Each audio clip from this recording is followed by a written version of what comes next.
네, 아시아 경제 위클리 시간입니다. 한 주 시작하면서 챙겨야 할 이슈들 짚어보고 있는데요. 아시아 경제 박병희 기자와 함께합니다. 안녕하십니까? 예, 안녕하십니까? 네, 먼저 이제 글로벌 증시 상황부터 보도록 하겠습니다. 뉴욕 증시가 지난주 S&P 500 기준으로 지금 지난해 11월 이후 처음으로 2주 연속 하락했습니다. 지금 글로벌 증시 지금 1, 2월 상황과는 좀 다른 양상이 펼쳐지고 있습니다. 만만치 않은 한 주가 지금 펼쳐질 것으로 보이는데요. 이번 주 챙겨야 할 이슈들 어떤 것들이 있을까요? 예, 우선 지난주 시작된 미국 어닝 시즌 결과부터 좀 살펴봐야 될 것 같은데 지난주 적자가 예상되는 알코아가 깜짝 흑자를 발표하고 그리고 구글, JP모건, 체이스, 웰스파고 등 주목받았던 기업들이 지난주 기대 이상의 실적을 공개하면서 어닝 시즌 순조로운 출발을 보였습니다. 톰슨 로이터에 따르면 지금까지 S&P 500 지수를 구성하는 기업 중에서 32개 기업이 분기 실적을 공개했는데 이 중 24개 기업이 그러니까 75% 기업이 예상치를 웃도는 실적을 내놓았습니다. 어닝 시즌만 보면은 그동안 그 어닝 시즌에 대한 우려가 많이 제기됐었는데 그게 기우였던 셈인데 이번 주부터 본격적인 어닝 시즌이 실질적인 어닝 시즌 이번 주부터 본격화된다는 것을 기억해야 될 것 같습니다. 이번 주 미국 어닝 시즌 2주차에 접어들면서 로이터 통신에 따르면 S&P 500 지수 중에서 86개 기업이 그리고 다우 30개 종목 중에서 10개 기업이 이번 주 분기 실적을 공개합니다. 실적 발표 기업이 많은 만큼 이번 주에도 어닝 시즌은 증시 변동성이 높아지는 요인이 될 것으로 예상됩니다. 네, 지난주부터 알코아를 시작으로 실적 시즌이 시작됐다고 봐도 되겠는데요. 일단 기업들의 실적이 예상보다 좀 좋게 나오는 기업들도 많이 있는 상황입니다. 그렇게 된다면 이제 증시가 부진한 원인 외부에서 찾아봐야 되겠는데요. 일단 스페인 비롯해서 유럽이 문제였던 것 같습니다. 이 부분 좀 설명해 주시죠.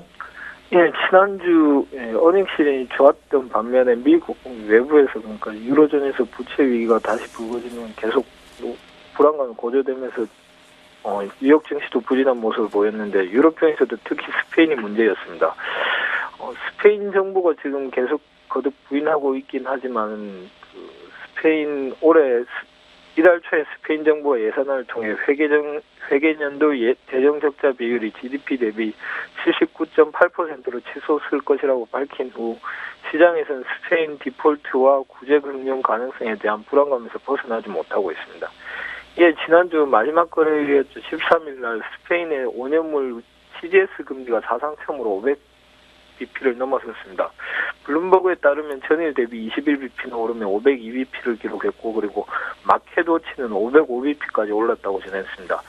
이날 스페인 증시가 3.58% 급락했고 10년물 국채 금리는 장중에 6%를 터치하는 모습을 보이게 됐습니다.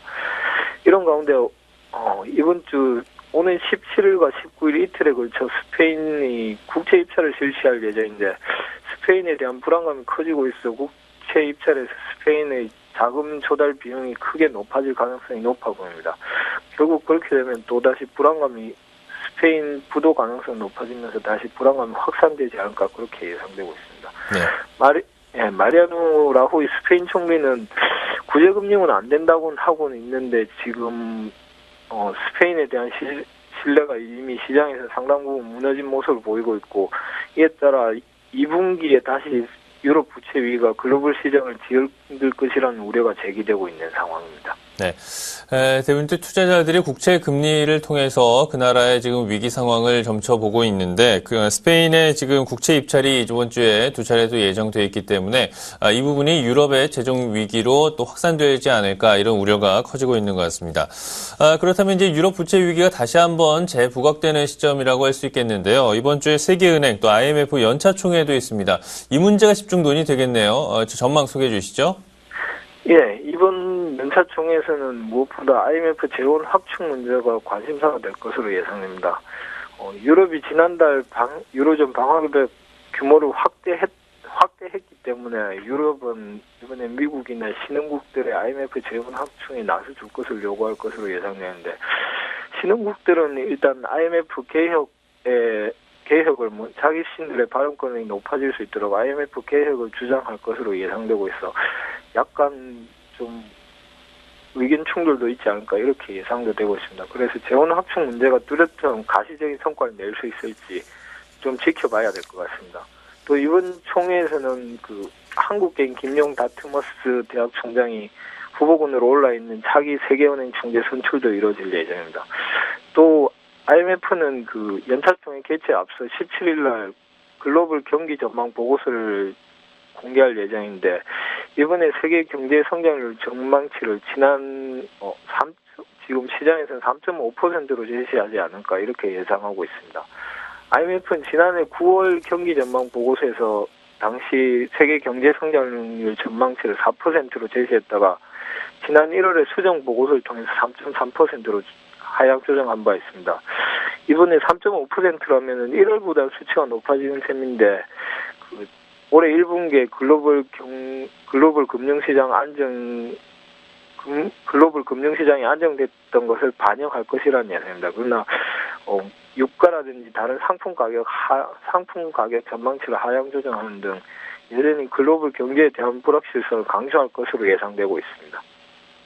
알겠습니다. 이제 유럽 문제가 계속해서 이제 부각되고 있는 분위기인데 이번 주에 또 어떤 해결책이 나올지 지켜봐야 되겠습니다. 네, 지난 주말에 있었던 글로벌 증시의 이슈 그리고 이번 주 예상되는 지표들 또 생각해봤습니다. 아시아경제 위클리 아시아경제 박병희 기자와 함께했습니다. 고맙습니다.